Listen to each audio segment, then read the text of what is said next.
rimwe kabiri gatatu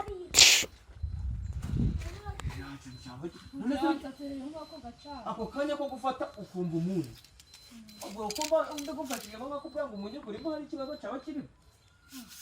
wacaranje nkabyiyumvira wumve ahubwo tugiye mu magambo makeya cya gitenge cya buri wakikuzaniye kimwe wagize ajya igitenge kiguraga ngaho 50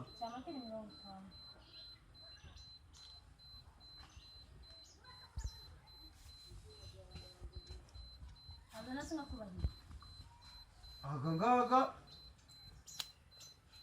icamake ni mari 50 aya ni 60 kumva harimo n'agasururu na gati kinakubwiye ngo nta kintu nta gukorera ahubwo urakoze ubwo turakoze kamera abo nizayakoreho akona uzatega igare ra oya ntabwo ari ngombwa gutega igare akira moto izakujana na moto izakugarura moto ni bibi ntukagendere ku igare ntabwo ibyo bintu byashoboka akira ukoresha reba kari amafaranga kari amafaranga ayiwowe ariko uko imitsi nyashi icuma ni kuri kugenda ewe akubise kuri nyashi yo mbega ahubwo se ntari ngombwa nze ngutwaza reka uriya ufite Sharame umva garuka garuka mwa ako kantu kuzina cameraman yo Chenzi mwana Chenzi ariko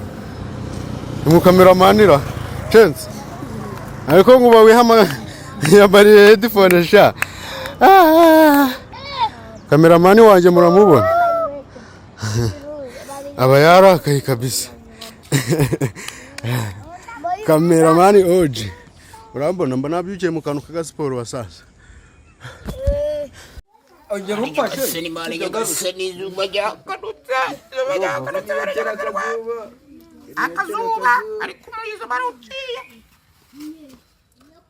ngiye gufata ibirindi ijisho ryatukuye ndahura n'inka njyarira se guhura n'inka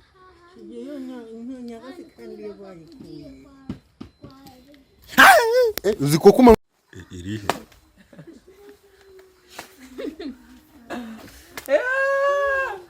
ari jode bara islamu